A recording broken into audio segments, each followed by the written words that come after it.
Assalamualaikum warahmatullahi wabarakatuh. Perkenalkan, nama saya Sri Mulyani. Di sini saya perwakilan dari kelompok 4. Di sini saya akan menjelaskan tentang pemeriksaan sputum.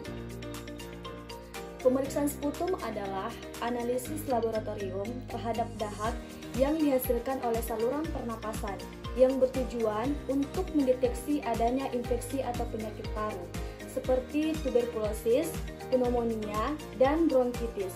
Proses ini penting untuk mengidentifikasi organisme patogen yang mungkin menjadi penyebab infeksi, sehingga dapat membantu dalam diagnosis penyakit paru yang mungkin tidak terdeteksi melalui metode lain.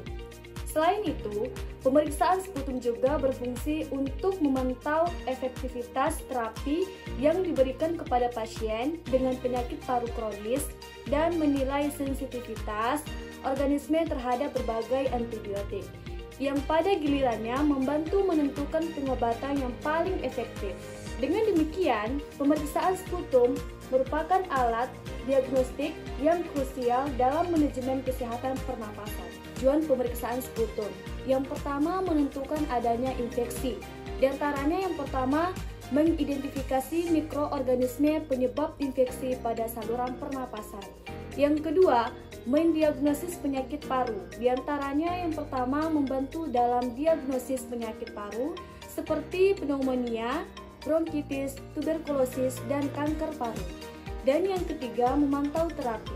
Di antaranya yang pertama, menilai efektivitas terapi dan respons pasien terhadap pengobatan, serta mengidentifikasi aksesarbasi penyakit. Ada 3 metode pengumpulan sputum. Yang pertama, pengumpulan spontan. Di antaranya yang pertama, pasien batuk secara alami dan mengeluarkan sputum ke dalam wadah bersih, biasanya di pagi hari.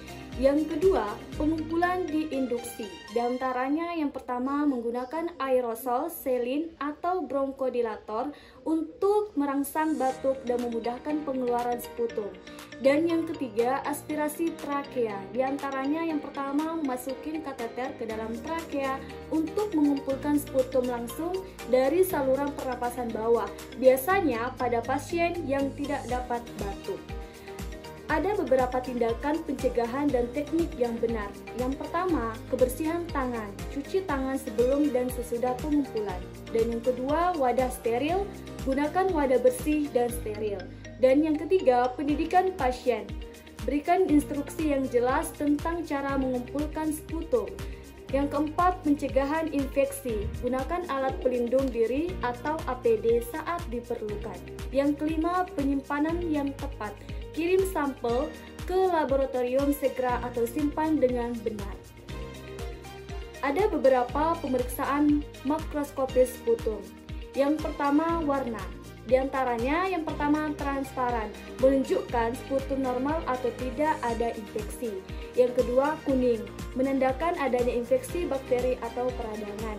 Yang ketiga, hijau, seringkali menunjukkan infeksi yang lebih berat atau kronis. Yang keempat, merah, dapat menunjukkan adanya darah yang bisa mengindikasikan kondisi serius seperti tuberkulosis atau kanker paru. Yang kedua, konsistensi. Di antaranya yang pertama, kental. Sputum kental dapat menunjukkan dehidrasi atau infeksi kronis. Yang kedua, cair. Sputum cair biasanya terkait dengan infeksi virus atau alergi. Yang ketiga, volume. Yang pertama, volume sputum yang dihasilkan dapat memberikan informasi tentang tingkat keparahan infeksi atau kondisi paru-paru. Volume yang lebih besar seringkali terkait dengan infeksi atau penyakit paru yang lebih serius. Dan yang keempat, yang pertama, bau normal. Di antaranya yaitu sputum biasanya tidak memiliki bau yang kuat. Terus yang kedua, bau busuk atau bau yang tidak sedap dapat menunjukkan infeksi anaerob atau abses paru. Ada beberapa pemeriksaan mikroskopis sputum. Yang pertama, analisis seluler. Di antaranya yang pertama, sel epitel. Kehadiran sel epitel menunjukkan kontaminasi dari saluran pernapasan. Jumlah yang tinggi dapat mengindikasikan kerusakan jaringan. Yang kedua, leukosit. Jumlah leukosit terutama neutrofil dapat menunjukkan adanya peradangan atau infeksi. Peningkatan jumlah leukosit seringkali terkait dengan infeksi bakteri. Yang kedua, identifikasi mikroorganisme. Di antaranya yang pertama bakteri. Kultur dan pemeriksaan mikroskopis dapat mengidentifikasi bakteri penyebab infeksi seperti Streptococcus pneumonia atau Mycobacterium tuberculosis. Yang kedua, jamur. Pemeriksaan dapat mendeteksi infeksi jamur seperti Aspergillus atau Candida. Yang ketiga, parasit. Identifikasi parasit seperti Ascaris lumbricoides dapat dilakukan jika dicurigai adanya infeksi parasit. Dan yang ketiga, teknik pewarnaan. Di antaranya yang pertama, gram stain. Digunakan untuk mengidentifikasi jenis bakteri berdasarkan karakteristik dinding selnya atau gram positif atau gram negatif. Dan yang kedua, Gill-Nielsen. Teknik pewarnaan ini digunakan untuk mendeteksi Mycobacterium tuberculosis yang tidak dapat diwarnai dengan metode gram biasa. Kemudian, interpretasi hasil pemeriksaan sputum. Yang pertama, sputum normal vs abnormal. Yang pertama, sputum normal diantaranya yang pertama warna, transparan atau putih. Yang kedua, konsistensi, cair tidak kental. Yang ketiga, volume, jumlah yang sedikit.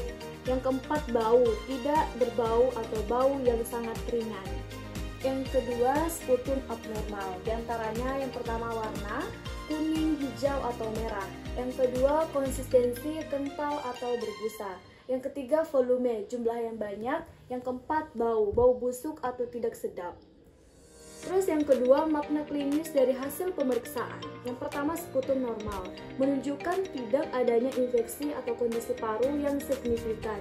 Ini bisa menjadi indikasi bahwa saluran pernapasan dapat keadaan sehat. Yang kedua, sputum abnormal. Yang pertama, warna kuning atau hijau, menunjukkan adanya infeksi bakteri atau peradangan, seringkali terkait dengan pneumonia atau bronkitis. Yang kedua, warna merah, dapat menunjukkan adanya darah yang bisa mengindikasikan kondisi serius seperti tuberkulosis, kanker paru, atau emboli paru. Dan yang ketiga, konsisten kental, seringkali terkait dengan infeksi kronis seperti bronkitis kronis atau penyakit paru obstruktif kronis atau PPOK.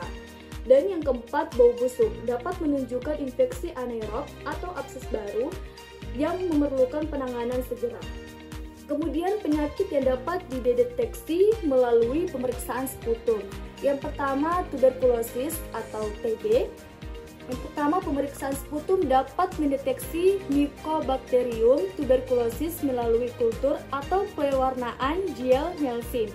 Pasien dengan TB seringkali menghasilkan sputum berdarah atau berwarna merah. Dan yang kedua, pneumonia. Infeksi paru-paru ini dapat diidentifikasi melalui pemeriksaan sputum yang menunjukkan peningkatan leukosit terutama neutrofil serta kultur untuk mengidentifikasi patogen penyebab seperti Streptococcus pneumonia. Yang ketiga, kanker paru. Sputum dapat menunjukkan sel-sel abnormal atau sel kanker atau sel atipikal yang dapat membantu dalam diagnosis kanker paru, terutama pada pasien dengan gejala yang mencurigakan. Yang keempat, bronkitis kronis. Pemeriksaan sputum pada pasien dengan bronkitis kronis dapat menunjukkan sputum kental dan berwarna kuning atau hijau, serta peningkatan jumlah leukosit. Ini seringkali terkait dengan peradangan saluran pernapasan yang berkepanjangan. Jadi, kesimpulannya yaitu pemeriksaan sputum adalah metode diagnostik penting untuk menilai Jadi kesimpulannya yaitu pemeriksaan sputum adalah metode diagnostik penting untuk menilai kondisi saluran pernapasan dan mendeteksi penyakit paru seperti tuberkulosis, pneumonia, kanker paru, dan bronkitis kronis. Proses pengumpulan sputum harus dilakukan dengan teknik yang benar untuk memastikan hasil yang akurat. Pemeriksaan makroskopis memberikan informasi tentang warna, konsistensi, volume, dan bau sputum.